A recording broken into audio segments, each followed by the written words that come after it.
من الشيطان الرجيم.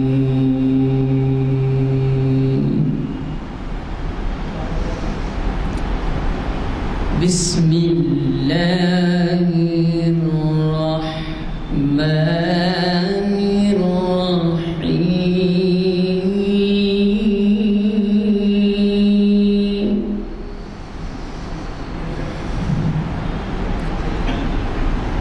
ألم نشرح لك صدرك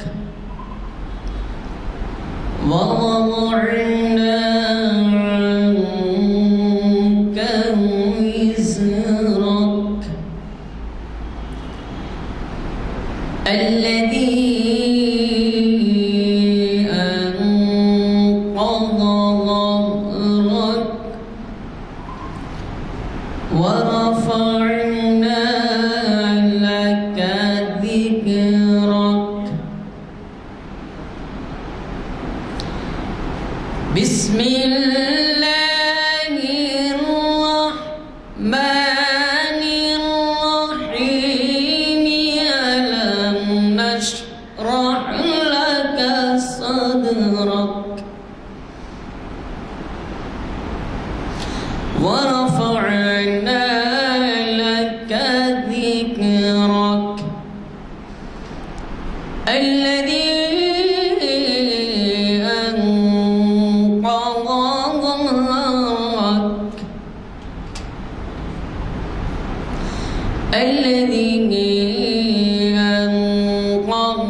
ظهرك ورفعنا لك ذكرك فإن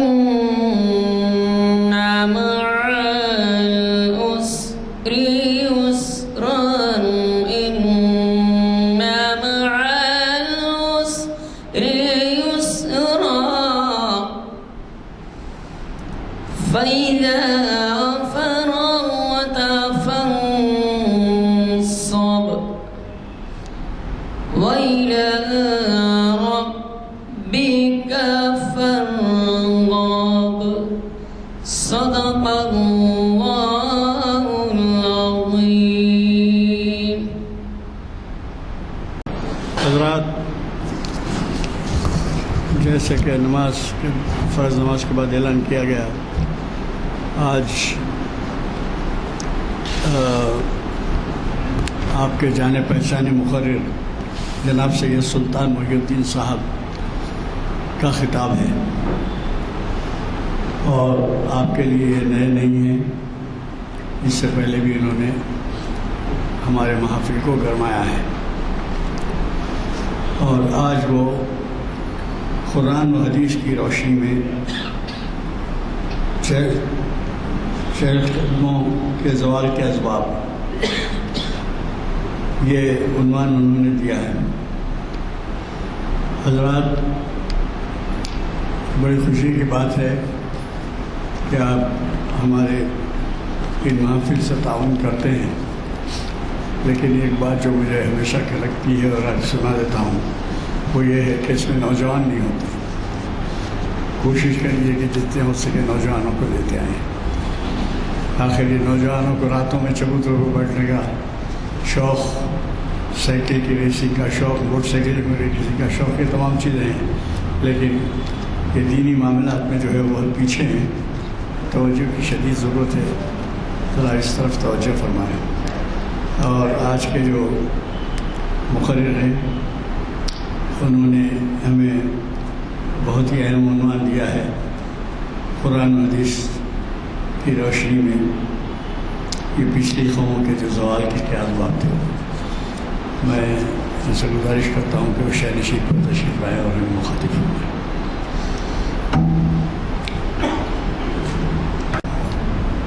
الحمد للہ نحمده ونستعینه ونستغفره ونؤمن به ونتوکل علیہ ونعوذ باللہ من شرور انفسنا ومن سیئات اعمالنا من يهده الله فلا مضل له ومن يضلل فلا هادي له ونشهد أن لا إله إلا الله وحده لا شريك له له الملك وله الحمد وهو على كل شيء قدير.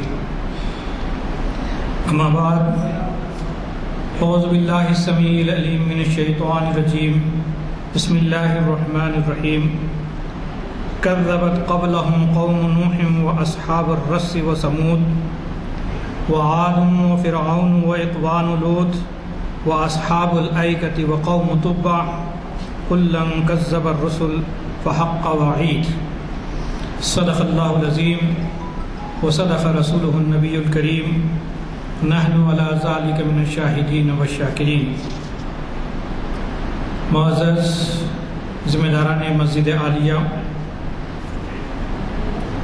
غلام ازدانی صاحب اور محترم نیّر صاحب اور معزز رفقاء اکرام، جیسا کہ ابھی آپ نے عنوان سماعت فرمایا کہ پچھلی قوموں کے اسباب، زوال کے اسباب قرآن مجید کی روشنی میں. حقیقت یہ ہے کہ یہ عنوان کے انتخاب کی اصل وجہ کیا ہے، یہ میں پہلے آپ کے سامنے واضح کر دینا چاہتا ہوں. انسان کا خاصہ یہ ہے کہ اپنے پچھلے لوگوں کو دیکھ کر کے انسان سبق حاصل کرتا ہے، بلکہ ہر آنے والی جنریشن پچھلے والوں سے سیکھتی ہے.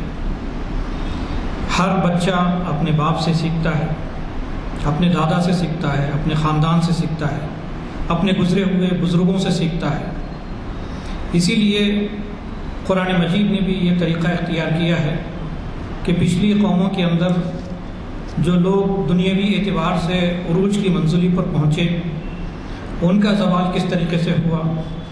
پھر پچھلی قوموں کے اندر اللہ اور اس کے رسول کی اطاعت کرنے والے کس طریقے سے دنیا میں ان کو پر ظلم اور زیادتی کے باوجود وہ دنیا میں بھی کامیاب رہے، آخرت میں بھی کامیاب رہے. اور وہ کون سے اسباب ہے جس کی وجہ سے جو ہے ایک اللہ کی کتاب رکھنے والی قوم، جس کو اللہ تبارک و تعالیٰ نے دنیا کے اندر امامت کا منصب ہی سونپا، لیکن اس کے باوجود وہ ضربت علیہم الذلہ والمسکنہ وباؤ بغضب من اللہ، کہ وہ جو ہے ذلت اور مسکنت میں گر گئی. یہ اس لیے ضروری ہے کہ ہندوستان کے جن حالات سے اس وقت ہم گزر رہے ہیں، اس پس منظر میں ہمیں بہت سنجیدگی سے غور کرنا چاہیے کہ اہل ملک کا معاملہ اس وقت کیا ہے. بحیثیت امت مسلمہ ہونے کی حیثیت سے میری اور آپ کی کیا ذمہ داری بنتی ہے کہ ان حالات میں ہمارے کرنے کا کام کیا ہے، اور وہ کیا وہی کچھ ہم بھی نہیں کر رہے ہیں جو پچھلی قوموں نے کیا تھا. اگر وہ کر رہے ہیں جس کی نتیجے میں عروج عطا ہو سکتا ہے تو بہت اچھا ہے، لیکن وہ زلال کے جو اسباب جس کا تذکرہ میں بھی انشاءاللہ آپ کے سامنے کروں گا، اگر وہی چیز اگر ہم بھی کر رہے ہیں تو کوئی ضروری نہیں ہے کہ اللہ تعالیٰ ہمارے پر غیر ضروری قسم کے رحم کرے اور ہم کو دنیا کے اندر عروج عطا کرے کہ پچھلوں قوموں کی بھی تباہ ہوئی تھی اور یہ قوم بھی تباہ ہو جائے گی. لیکن اگر ہم نے اسے سبق حاصل کیا تو انشاءاللہ ہمارا مستقبل انشاءاللہ روشن ہے. اس ملک کے اندر بڑے اطمینان کے ساتھ ہم اپنے کام کو جاری رکھ سکتے ہیں. سب سے پہلی بات یہ بات سمجھنی چاہیے کہ انسان اس بات کا محتاج ہے کہ جس طریقے سے دنیا میں انسان کی زندگی گزارنے کے لیے دنیا کے جو ریسورسز ہیں وہ بھی اللہ تبارک و تعالیٰ اس کو عطا کرتا ہے. ان ریسورسز کے بغیر دنیا کے اندر انسان زندگی نہیں گزار سکتا. دوسرا ایک جو سب سے اہم ترین یہ چیز یہ ہے کہ انسانی کی زندگی کی جو روحانی ترقی ہے اس کے لیے انسان کو ہدایت کی ضرورت ہوتی ہے، اور وہ ہدایت بھی اگر انسان کو نہ ملے تو پھر دنیا کے اندر انسان جو ہے ترقی نہیں کر سکتا. عزیز اور دوستو، ایک بہت اہم بات قرآن مجید ہمارے سامنے لاتا ہے، وہ یہ ہے کہ دنیا کے اندر اللہ تبارک و تعالیٰ عروج و زوال کے جو اسباب اختیار کرتا ہے وہ کوئی رینڈم نہیں ہے کہ اللہ تعالیٰ ان اللہ علی کل شیء قدیر ہے، جو چاہے جب چاہے کر دے، ایسا نہیں ہے. وہ کوئی کسی قوم کو ترقی عطا کرتا ہے تو بھی کچھ وجوہات ہوتی ہیں، کسی کو تنزل کی طرف لے جاتا بھی ہے تو اس کے لیے کچھ وجہ ہوتی ہے. لیکن اس میں سب سے اہم ترین بات قرآن مجید یہ کہتا ہے کہ ہم جو چیز چاہتے ہیں وہ یہ ہے کہ دنیا کے جو ریسورسز ہیں وہ ریسورسز اللہ کے ماننے والے بندوں کے حق میں آئیں. اس لیے کہ یہ جو ریسورسز ہیں وہ باطل لوگوں کے ہاتھ میں، خدا کے نافرمان لوگوں کے ہاتھ میں جاتی ہے تو زمین پر فساد فی الارض رونما ہوتا ہے. اس کے مقابلے میں اگر مومنین کے ہاتھ میں آتی ہے، صالحین کے ہاتھ میں آتی ہے، تو پھر دنیا کے اندر انسانوں کے لیے امن اور چین کی ضرورت بنتی ہے۔ چنانچہ سورہ انبیاء میں اللہ تبارک و تعالیٰ اس کا تذکرہ کرتے ہیں، وَلَقَدْ كَتَبْنَا فِي الزَّبُورِ مِن بَعْدِ الذِّكْرِ أَنَّ الْأَرْضَ يَرِثُهَا عِبَادِيَ الصَّالِحُونَ، کہ اور زبور میں ہم نے نصیحت کے بعد یہ لکھ چکے ہیں کہ زمین کے وارث ہم اپنے مومن بندوں کو بنائیں گے، نیک اور صالح بندوں کو بنائیں گے۔ تاریخ گواہ ہے کہ جس وقت یوسف علیہ السلام کے ہاتھ میں خزانوں کی چابیاں آئیں، پوری دولت ان کے ہاتھ میں تھی، وہ جیسے چاہے اس کو استعمال کر سکتے تھے، لیکن آپ نے دیکھا کہ وہ خود اپنی قوم کو بھی، ایجپٹ کے جو رہنے والے تھے مصریوں کو پوری غذا کی انتظام کیا، 7 سال قید کے بھی انہوں نے مینٹین کیے، آنے والے جو ہے خوشحالی کے دن کو بھی مینٹین کیا، پھر اس کے ساتھ یہ کہ اطراف و اکناف کی جو آبادیاں تھیں ان تک بھی جو ہے راشن پہنچانے کا بہترین انتظام کیا، اس لیے کہ وہ جو دنیا کا جو ریسورس تھا وہ ایک بندے صالح کے ہاتھ میں وہ چیز آ چکی تھی۔ اور یہی چیز جب دنیا کے اندر دوسرے قوموں کے پاس جاتی ہے، ان لوگوں کے پاس جاتی ہے جو خدا سے پھرے ہوئے ہوتے ہیں، تو آپ دیکھتے ہیں کہ دنیا کے اندر ظلم، زیادتی، ایک دوسرے پر بڑھ چڑھ کر کے جو ہے حقوق کو پر قابض ہونا، یہ اس کی وجہ یہی ہے کہ یہ ریسورسز ان لوگوں کے ہاتھ میں جاتے ہیں۔ عزیز اور دوستو، زوال کے اسباب میں ایک بہت اہم ترین چیزیں جو قرآن مجید ہمارے سامنے رکھتا ہے، سب سے پہلی چیز یہ ہے کہ انسان اخلاقی طور پر کرپٹ ہو جائے، یعنی اخلاقیات کے اندر جو ہے وہ دیوالے پن اگر اس کے اندر ہو جاتا ہے تو وہ قوم کبھی ترقی نہیں کر سکتی۔ اس کے سامنے ہدایت ہوتی ہے، لیکن جب وہ اخلاقی طور پر گر جاتی ہے تو ہدایت کو ٹھکرا دیتی ہے۔ یہ سب سے بڑا مسئلہ ہے۔ ہدایت کو وہی لوگ اختیار کرتے ہیں جو با اخلاق ہوتے ہیں، با کردار ہوتے ہیں۔ جہاں اخلاق ان کے تباہ ہو جاتے ہیں، اخلاقی طور پر کرپٹ ہو جاتے ہیں، وہ ہدایت کو چھٹلا دیتے ہیں۔ دوسری طرف یہ کہ جب ان کے پاس دیانت داری ختم ہو جاتی ہے، بد دیانتی جب ان کے اندر شروع ہوتی ہے تو راہ سے بھٹک جاتے ہیں۔ ایک دوسرا مسئلہ قرآن مجید پیش کرتا ہے۔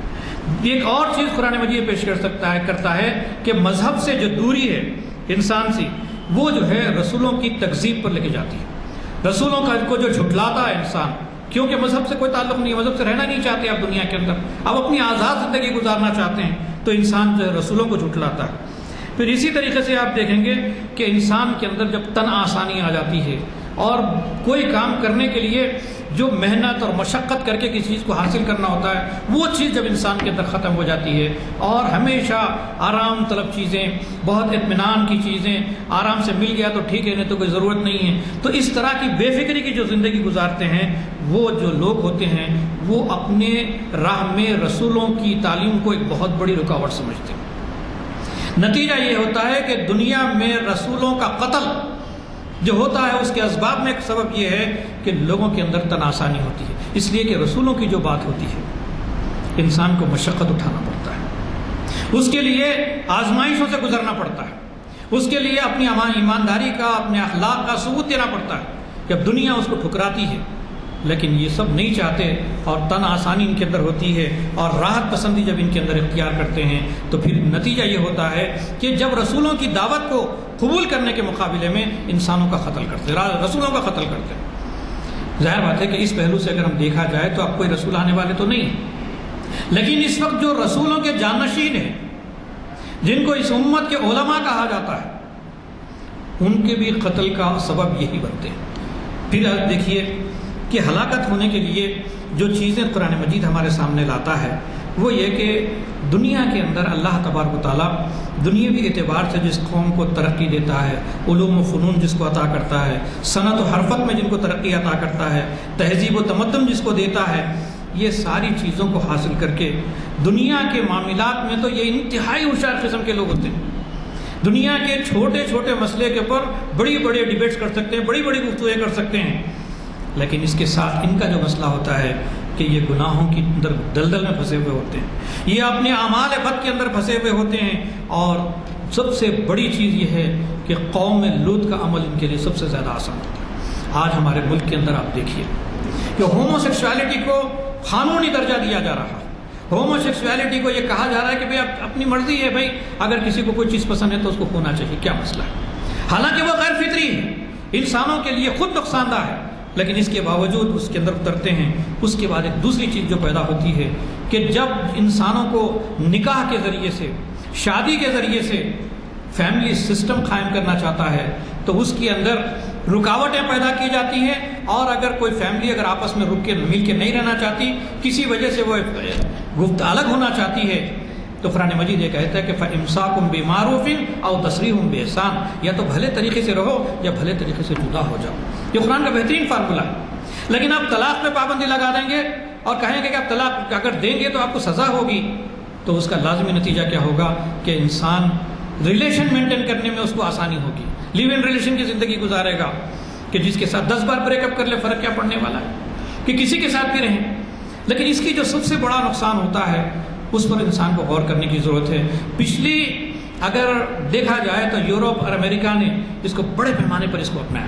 ایک تو قوم لوط کے عمل کو بھی اپنایا، دوسرے یہ کہ آزان ریلیشن شپ کو بھی اپنایا. نتیجہ یہ ہوا کہ آج یورپ اور امریکہ کے اسٹیٹسٹکس اگر آپ نکال کر کے دیکھیں تو وہاں پر نوجوانوں کی تعداد گھٹ گئی ہے اور بوڑھوں کی تعداد بڑھ گئی ہے. اس کی وجہ کیا ہے کہ جب آزادانہ تعلقات ہوتے ہیں، شادی کے بغیر جو تعلقات ہوتے ہیں، کہ کون شخص یہ پسند کرے گا کہ اس کی اولاد ہو، کون شخص یہ پیسہ پسند کرے گا کہ اس کی اولاد کو پالے پرورش کرے، اس کو اچھی تعلیم دے، کون پسند کرے گا؟ اس کی ضرورت ہی نہیں ہوگی. رحم مادر میں بھی ختم کر دیتے ہیں، اگر وہ دنیا میں آتے تب اس کو ختم کر دیتے ہیں، اس لیے کہ صرف آزاد زندگی گزارنی ہے. تو اولاد کی تربیت ہی نہ ہو، اولاد ہی دنیا کے اندر پیدا نہ ہو. اب ظاہر بات ہے کہ جو لوگ باقی رہ جائیں گے تو کیا وہ بوڑھے نے تو کیا جوان تھوڑی باقی رہیں گے؟ اللہ تعالیٰ کا ایک قانون ہے کہ اس کے ذریعے سے اللہ تعالیٰ ہر دور میں نئے انسان کو دنیا کے اندر لاتا ہے. بلکہ مولانا مفتی شفیع صاحب رحمۃ اللہ علیہ تو یہ بات کہتے ہیں کہ اللہ تبارک و تعالیٰ کا قانون یہ ہے کہ سروس آن ڈیمانڈ، کہ جس سماج میں جس چیز کی ضرورت ہوتی ہے، جس بندے کی ضرورت ہے، جس انسان کی ضرورت ہوتی ہے، اللہ تعالیٰ وہ پیدا کرتا ہے. کسی علاقے میں وکیل کی ضرورت پڑتی ہے تو وکیل پیدا کرتا ہے، کسی علاقے میں ڈاکٹر کی ضرورت ہوتی ہے تو ڈاکٹر پیدا کرتا ہے، کسی علاقے میں انجینئر کی ضرورت ہوتی ہے تو انجینئر پیدا کرتا ہے، کسی علاقے کے اندر عالم دین کی ضرورت ہوتی ہے عالم دین پیدا کرتا ہے. یہ اللہ تعالیٰ کا قانون ہے. لیکن جب آنے والے انسانوں پر جب روک لگا دی جائے گی، جب یہ ہومو سیکسویلٹی بھی عام ہو جائے گی اور دوسری طرف یہ کہ زنا بھی، فحاشی بھی عام ہو جائے گی، تو پھر یہ جو آنے والی جو نسل ہے، قوموں کو عروج کی طرف لے جانے والی چیزیں ہیں، وہ سب زوال کی طرف لے کے چلے جاتی ہیں. نتیجہ یہ ہوتا ہے کہ یہ ملک بھی، حالانکہ یہاں پر اسلامی قانون نہ ہونے کے باوجود بھی، اس ملک کی ایک سب سے بڑی خوبصورت چیز یہ ہے کہ یہاں کے جو دوسرے مذاہب کے اندر بھی فیملی سسٹم کو زیادہ پسند کیا جاتا ہے.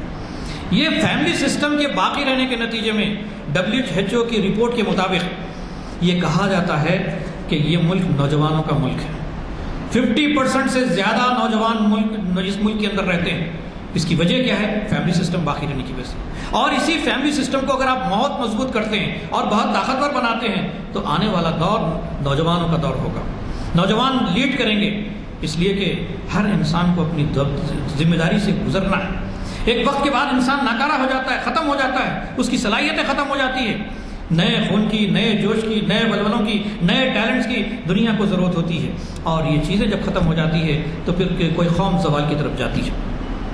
اس پہلو سے اگر ہم غور کریں تو ہمارے اہل ملک کے، ہمارے برادران وطن کے سامنے یہ بہت اطمینان سے یہ بات رکھنے کی ضرورت ہے کہ جس راہ پر ہم اپنے ملک کو لے کے جا رہے ہیں، یہ ہماری ملک کو ترقی کی طرف نہیں لے جا رہا ہے بلکہ تنزل کی طرف لے جا رہا ہے. اس لیے کہ آنے والی نسلیں ہماری ختم ہو جائیں گی، اچھے ٹیلنٹڈ لوگ ختم ہو جائیں گے، تو یہ ملک کس کے حوالے کریں گے؟ کیا بوڑھوں کے حوالے کر کے جائیں گے ہم یہ چیز کو؟ ہم لوگ کتنے دن رہیں گے؟ اور 10 سال 20 سال اس کے بعد ہماری نسل ختم ہونے والی ہے. تو ہماری نئی نسل کہاں ہے؟ اسی لیے یہ بات کہی جاتی ہے، قرآن مجید ہمارے سامنے رکھتا ہے کہ یہ نئی نسل جو آتی ہے یہ ترقی کی طرف لے کے جاتی ہے. پھر قرآن مجید کا اگر آپ مطالعہ کرتے ہیں، ایک اور بات ہمارے سامنے آتی ہے کہ زمین پر جن لوگوں کو ریسورسز اللہ تبارک و تعالیٰ نے دیے، ان ریسورسز کو دینے کی اصل وجہ یہ تھی کہ انسان خدا کو پہچانے، ایک ذمہ دار فرد بنے، آخرت کو پہچانے، آخرت میں جواب دینے کا تصور اس کے اندر پیدا ہو، وہ اپنی آخرت بنائے. لیکن جب وہ نہیں بناتا ہے اور دنیا کے اندر ہی یہ اس بات کی کوشش کرتا ہے کہ زمین پر اکڑ لگتا ہے، استکبار فی الارض قرآن میں استعمال کیا کہ زمین پر جو ہے اپنا گھمنڈ کرتی ہے اور خود سری کوشش کرتی ہے اور خیر کے کاموں کے بارے میں دوسرے انسانوں کو حقارت کی نگاہ سے دیکھتی ہے. اپنے آپ کو بہت بڑی چیز جس کو ریسورسز اس کے پاس ہے اور جس کے پاس کسی وجہ سے اللہ تعالیٰ نے وہ ریسورسز نہیں دیے تو وہ ہم سے کمتر قوم ہے. یہ کیسے ہو سکتا ہے؟ اللہ تبارک و تعالیٰ نے کہا کہ ان اکرمکم عند اللہ اتقاکم، اللہ کے نزدیک اکرام کے تو وہ شخص ہے جو اللہ سے سب سے زیادہ ڈرنے والا ہے۔ لیکن انسانوں کے درمیان یہ جو تفریق کرنا، ایک کو نیچا کرنا، دوسرے کو اوپر اٹھانا، یہ وہ چیز ہے جو دنیا کے اندر نقصان پہنچاتی ہے۔ آپ دیکھیے قرآن مجید میں اللہ تعالیٰ نے بہت تفصیل سے اپنی داستانیں بیان کی۔ نوح علیہ السلام کے بارے میں قرآن مجید کہتا ہے قال رب انی دعوت قومی لیلا ونہارا فلم یزدوا دعائی الا فرارا وإنی کلما دعوتهم لتغفر لهم وجعلوا اصابعهم في آذانهم واستغشوا ثيابهم واستكبروا استكبارا۔ کیا ہوا؟ قوم نوح نے جب لوگوں کو پکارا رات اور دن، جتنا لوگوں کو پکارا گیا وہ اتنا ان سے دور بھاگتے گئے۔ وَيَزِدْهُ إِلَّا فِرَارًا، کہ جتنا میں ان کو قریب کرتا گیا یہ دور بھاگتے چلے گئے۔ اور اس کے بعد کیا ہوا؟ میں نے کہا کہ تم معافی مانگ لو۔ اللہ نوح علیہ السلام کہہ رہے ہیں اپنی قوم سے تم معافی مانگو، تو انہوں نے اپنے کانوں میں انگلیاں ٹھوس لی، اپنے منہ پہ کپڑے ڈال لیے، نبی کی بات سننے کے لیے تیار نہیں تھے۔ ارے بھائی کیا باتیں کر رہے ہیں آپ، یہ دنیا میں چلنے والی چیزیں نہیں ہیں، ہمارے اسٹیٹس کی بات کیجیے آپ، دنیا کی ترقی کی باتیں کیجیے آپ، یہ کیا مرنے کی بات کرتے، مرنے کے بعد دوبارہ زندگی اٹھانے کی بات کرتے، حساب کتاب کی بات کرتے ہیں آپ، ہم نہیں مانتے اس طرح کی چیزیں۔ جب اس طرح کی چیزیں کی تو اللہ کے نبی صلی اللہ علیہ وسلم جو نوح علیہ السلام نے کہا کہ دیکھو ان کا معاملہ یہ تھا کہ اپنی روش پر اڑ گئے، اور نتیجہ کیا ہوا؟ انہوں نے تکبر کیا۔ تکبر وہ چیز ہوتی ہے جہاں سے انسان کو ہدایت ختم ہو جاتی ہے، رسولوں کی جو ہے نصیحت ان کے لیے کارگر نہیں ہوتی، اللہ کی کتاب ان کے لیے کوئی کام نہیں کرتی، نتیجہ یہ ہوتا ہے کہ انسان تباہی کی طرف جاتا ہے۔ اور اصل میں ایک اور چیز آپ دیکھیے کہ قوم عاد کا بھی تذکرہ قرآن مجید نے کیا۔ قوم عاد کو بھی جب اللہ تبارک و تعالیٰ نے ان کو قوت بازو جب ان کو عطا کیا، اور اپنے فن کے اندر مہارت جب ان کو عطا کی، تمدنی اعتبار سے ان کو ترقی دی، اور صالح علیہ السلام نے ان کو دعوت دی، تو آپ دیکھیں کہ انہوں نے کیا کیا؟ فَأَمَّا عَادٌ فَاسْتَكْبَرُوا فِي الْأَرْضِ، کہ قوم عاد نے تکبر کیا زمین کے اوپر۔ انہوں نے کیا پوچھا کہ من اشد منا قوہ، ہمارے سے زیادہ طاقتور کون ہے، ہم جو چاہے کر سکتے ہیں۔ حالانکہ انہوں نے صالح علیہ السلام نے سمجھایا دیکھو یہ جو طاقت، یہ جو قوت، یہ جو پاور تم کو جو دیا گیا ہے، یہ اللہ کی ایک عطا ہے۔ اللہ کو اختیار ہے جب تک کہ چاہے تمہارے پاس رکھے، جب چاہے تم سے چھین لے۔ لیکن وہ ان کو اپنی ترقی کا اتنا جنون تھا، یہاں تک کہ ان کی اونٹلی کو قتل کر دیا انہوں نے، یہاں تک کہ اس رسول کے قتل کے در پہ ہو گئے۔ اللہ تعالیٰ نے ان کو بخیریت وہاں سے نکال لیا، اور اس کے اوپر ایسی بارش نازل کی جس کے نتیجے میں دنیا کے اندر وہ تباہ و برباد ہو کے رہ گئے۔ پھر آپ دیکھیں گے کہ موسیٰ علیہ السلام کے دور میں بھی ہم دیکھتے ہیں کہ فرعون نے انا ربکم الاعلیٰ کا دعویٰ کیا، میں خدا ہوں، میرے سوا کون روک سکتا ہے، میں جسے چاہوں عزت دوں، جسے چاہے ذلیل کر دوں، میں یذبح ابناءکم ویستحیی نساءکم، کہ تمہارے لڑکوں کو جو ہے وہ قتل کرتے تھے، تمہاری لڑکیوں کو زندہ رہنے تھے، یعنی نسل کشی کرتے تھے۔ آج ہمارے پاس بھی اس طرح کی کچھ چیزیں ہو رہی ہیں۔ یہ چیزیں کس طرف لے کے جا رہی ہیں؟ آپ دیکھیں گے کہ وہی بنی اسرائیل جو سب سے زیادہ کمزور تھے، دبا کے رکھے گئے تھے، ان کا کوئی اسٹیٹس نہیں تھا، لیکن اللہ تبارک و تعالیٰ نے اپنے رسول کے ذریعے سے، اپنی ہدایت کے ذریعے سے، اپنی کتاب کے ذریعے سے اس قوم کو اٹھایا وہاں سے۔ نہ صرف اٹھایا بلکہ فرعون کے دربار سے اس کو نکال کے لے کے گئے، یہاں تک کہ وہ نکل کے پوری باہر چلے گئے۔ فرعون کو جب اطلاع ہوتی ہے کہ موسیٰ علیہ السلام اپنی قوم کو لے کر کے نکل گیا، فرعون نے پوری تیاری کی، اس کے لاؤ و لشکر کے جتنے سامان تھے وہ سارے سے لے کر کے نکلا کہ آج موسیٰ اور بنی اسرائیل کا خاتمہ کر کے چھوڑ دوں گا۔ اپنی آن بان شان اور تکبر کا جو آخری اسٹیج ہو سکتا تھا وہ ساری چیزیں لے کر کے وہ سامنے آئے۔ جب سمندر کے کنارے پہنچے، بنی اسرائیل نے کہا اے موسیٰ ہم تو ایسے بھی مارے گئے۔ جب فرعون کے دربار میں، فرعون کے علاقے میں تھے تو فرعون ہم پر ظلم کرتا تھا، آج سمندر ہے سامنے، ہم ادھر جاتے ہیں تو موت ہے، ادھر اگر فرعون آتا ہے تو ہم دونوں کے بیچ میں موت ہے۔ موسیٰ نے کہا کہ تم ڈرو نہیں، ابھی دیکھو اللہ تعالیٰ ہماری کیسی مدد کرتا ہے۔ اللہ تعالیٰ نے عصا مارنے کا حکم دیا اور سمندر پھاڑ کر کے ان کی زندگی نکالی، وہاں سے بھاگے، بخیریت اس کو گزروا دیا۔ لیکن فرعون نے اپنے پورے لاو لشکر کے ساتھ اور پورے تکبر اور غرور کے ساتھ بنی اسرائیل کو اور موسیٰ علیہ السلام اور ہارون علیہ السلام کو ختم کرنے کے لیے آیا۔ اللہ تعالیٰ نے عین درمیان میں، دریا کے درمیان میں اس کو غرق کر دیا۔ جب وہ ڈوب رہا تھا اس وقت اس کو بات سمجھ میں آئی کہ میں نے جو کیا غلطی کی تھی، مجھے استکبار نہیں کرنا چاہیے تھا۔ آمنت بربی ہارون و موسیٰ، اب میں ایمان لاتا ہوں ہارون اور موسیٰ علیہ السلام کے رب پر۔ اللہ تعالیٰ نے کہا کہ اب تمہارے ایمان کی ضرورت نہیں ہے۔ اہل ملک کو یہ بات بتانے کی ضرورت ہے کہ دیکھو اللہ تعالیٰ نے سائنس اور ٹیکنالوجی کے ذریعے سے جو ریسورسز جو دیے ہیں یہ انسانوں کے نفع کی چیزیں ہیں، یہ ایک امانت ہے جو اللہ تعالیٰ نے تمہارے پاس دیے ہیں۔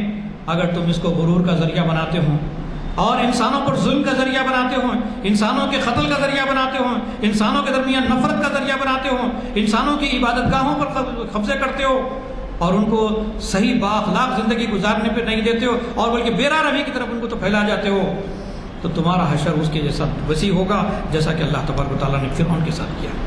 فرعون کوئی معمولی آدمی نہیں تھا، وہ فرعون ذی الاوتاد، قرآن مجید یہ کہتا ہے کہ میخوں والا فرعون، جس کی مضبوط حکومت اتنی مضبوط تھی کہ میخوں والا فرعون اسے اس لیے کہا جاتا تھا جس طریقے سے ہم ایک ٹینٹ جب لگاتے ہیں تو کیلے گاڑ کر کے زمین کے اوپر تاکہ ہوائی اور طوفان کے ذریعے سے ٹینٹ اکھڑ نہ جائے، اس طریقے سے ٹینٹ کو مضبوط کرتے ہیں، اتنی مضبوط حکومت اس کی ہوا کرتی تھی۔ ایسی مضبوط حکومت کو اللہ تعالیٰ اکھاڑ کے پھینک دیا۔ اے انسانوں، تم بھی سوچو تمہاری حکومت کدھر ہے، تمہارے ریسورسز کدھر ہے؟ اللہ کے مقابلے میں تمہاری حیثیت نہیں، اللہ کی کتاب کے مقابلے میں کوئی حیثیت نہیں، اللہ کے رسول کی تعلیمات کے مقابلے میں تمہاری کوئی حیثیت نہیں۔ اگر تمہاری مستقبل اگر بن سکتا ہے تو اس کتاب کے ذریعے سے بن سکتا ہے، اس رسول کے ذریعے سے بن سکتا ہے، اس تعلیمات کی طرف تم کو آنا ہوگا۔ پھر اس کے بعد آپ دیکھیں گے کہ قوموں کے اندر ایک دوسری چیز جو زمین کے اوپر انہوں نے کی وہ فساد فی الارض ہے۔ قرآن مجید یہ کہتا ہے کہ وَلَا تُفْسِدُوا فِي الْأَرْضِ بَعْدَ إِصْلَاحِهَا، زمین پر فساد برپا نہ کرو جبکہ اس کی اصلاح ہو چکی ہے۔ لیکن آپ دیکھیں گے کہ دنیا کے اندر لا قانونیت جب شروع ہو جاتی ہے، قانون کو بالائے طاق رکھا جاتا ہے اور اپنی منمانی شروع کر دیتے ہیں، لوگوں کا قتل عام کرتے ہیں، نسل انسانی کو تباہ کرتے ہیں، کھیتیوں کو غارت کرتے ہیں اور معاشی حالت کے اعتبار سے انسانوں کو کمزور پیدا کر دیتے ہیں، انسانی تعلقات کو خراب کرتے ہیں، انسانی حقوق کی جب پامالی ہوتی ہے اور ایک عام آدمی اگر کاروبار کر کے زندگی گزارنا چاہتا ہے اس کو کاروبار کر کے زندگی گزارنے پر کرنے بھی نہیں دیتے، تو آپ دیکھتے ہیں کہ اللہ تبارک و تعالیٰ اس قوم کو دنیا کے اندر سے اٹھا کر کے پھینک دیتا ہے۔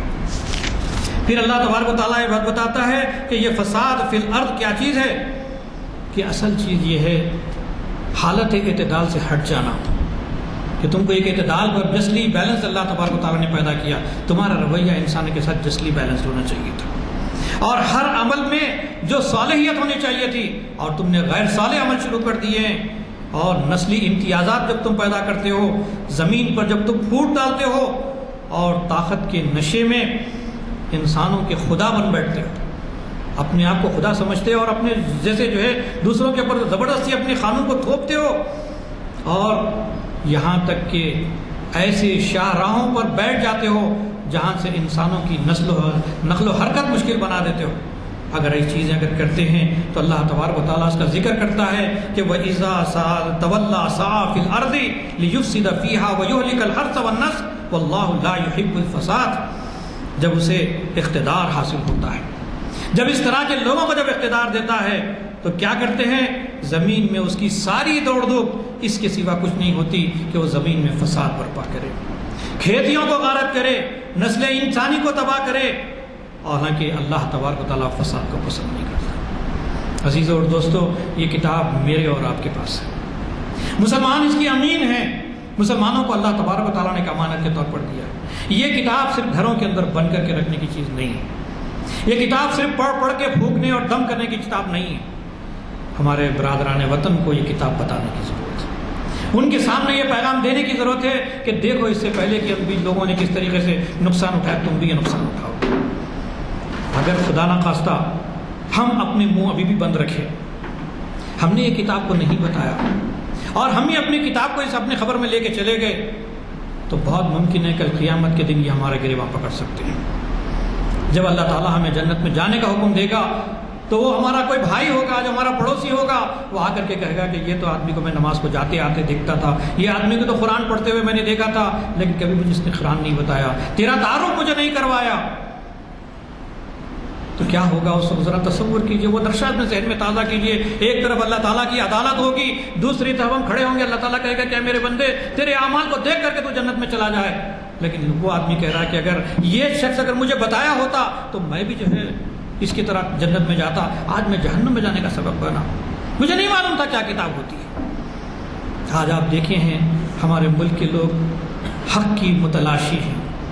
سارے لوگ نفرت بھرے نہیں ہیں، کچھ لوگ نفرت پھیلاتے ہیں، ورنہ عوام الناس کے اندر اگر آپ دیکھیں گے ہمارے برادران وطن کی ایک بڑی تعداد ایسی موجود ہے جو امن پسند ہے، امن کو پسند کرتی ہے، نہ صرف پسند کرتی ہے بلکہ اس وقت ہونے والے حالات پر اپنی رائے بھی دے رہی ہے، کھل کے اظہار کر رہی ہے کہ یہ دیکھو تم جو کر رہے غلط کر رہے ہو.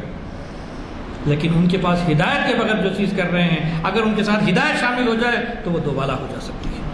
دنیا کی ترقی ان کے لیے شامل ہو سکتی ہے اور دنیا کے اندر ایک بہت اہم چیز کر سکتی ہے. اللہ تبارک و تعالیٰ نے قرآن مجید میں اس کا تذکرہ کیا. الم تر کیف فعل ربک بعاد ارم ذات العماد التی لم یخلق مثلها فی البلاد وثمود الذین جابوا الصخر بالواد وفرعون ذی الاوتاد الذین طغوا فی البلاد فاکثروا فیها الفساد.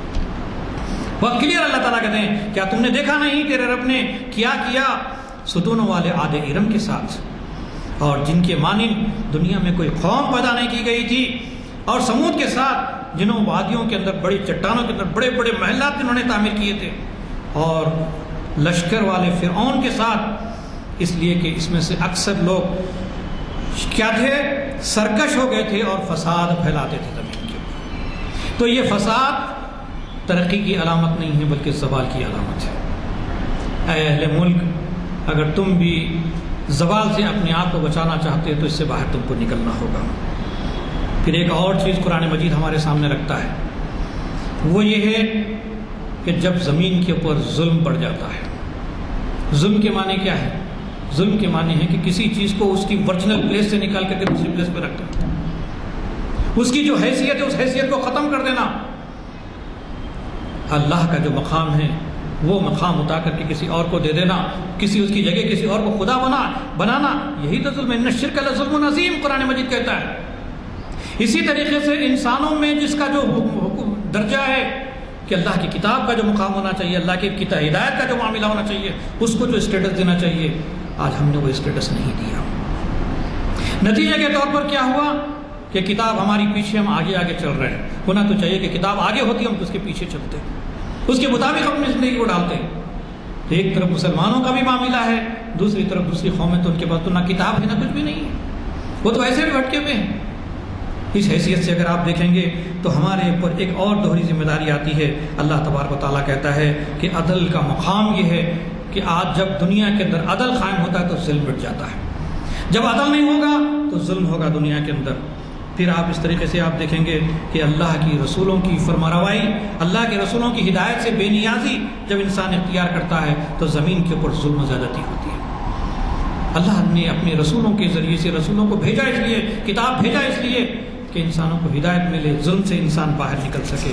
عزیزوں اور دوستوں، ایک آخری بات کہتے ہوئے اپنی بات کو میں ختم کروں گا، وہ یہ ہے کہ دنیا کے اندر فسق و فجور کا پھیل جانا، اللہ کی ہدایت سے اس کی رہنمائی کا انکار کر دینا، رسولوں کی تکذیب کرنا اور خفیہ تدبیریں کرنا ہمیشہ کہ انسانوں کو کس کس طریقے سے ان کو ذلیل کیا جا سکتا ہے، اس کی منصوبہ بندی اور پلاننگ ہوتی چلی جاتی ہے. تو اللہ تبارک و تعالیٰ سورہ عنکبوت میں فرماتا ہے کیا ان لوگوں نے جو برائیوں کا ارتکاب کرتے رہے ہیں وہ سمجھتے ہیں کہ وہ بازی لے جائیں گے، وہ کامیاب ہو جائیں گے؟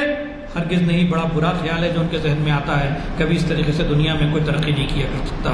دنیا میں ترقی کا راز ایک ہی ہے کہ جس نے اس کائنات کو پیدا کیا ہے اس کے خالق و مالک کو اس کا درجہ دیا جائے، اس کو ایک الہ واحد کی حیثیت سے اس کو تسلیم کیا جائے. دنیا کے اندر انسان غیر ذمہ دار نہیں ہے، ایک ذمہ دار ہے، اس کی زندگی کی ایک ایک چیز کے بارے میں سے کل سوال کیا جانے والا ہے. اور جب تک کہ قرآن مجید کہتا ہے کہ لا یلفظ من قول لدیہ رقیب عتید، کہ زبان سے کوئی لفظ نہیں نکلتا مگر لکھنے والا اس کو نوٹ کر لیتا ہے. ہماری ساری زندگی کی ایک حرکتیں نوٹ ہو رہی ہیں. اے انسانوں، تم سب کی حرکتیں نوٹ ہو رہی ہیں. اللہ تعالیٰ بڑا سخت حساب لینے والا ہے. ایک تو ہمیں اپنے اس ذمہ داری کا احساس ہم کو پیدا کرنا ہے، اہل ملک کو بھی یہ پیغام ہمیں دینا ہے۔ میں اللہ تعالیٰ سے دعا کرتا ہوں کہ اللہ تعالیٰ ہمیں اس بات کی توفیق عطا فرمائے کہ یہ جو بڑی اہم ترین ذمہ داری ہم پر ڈالی ہے اس کا ہم ادا کرنے کی توفیق عطا فرما۔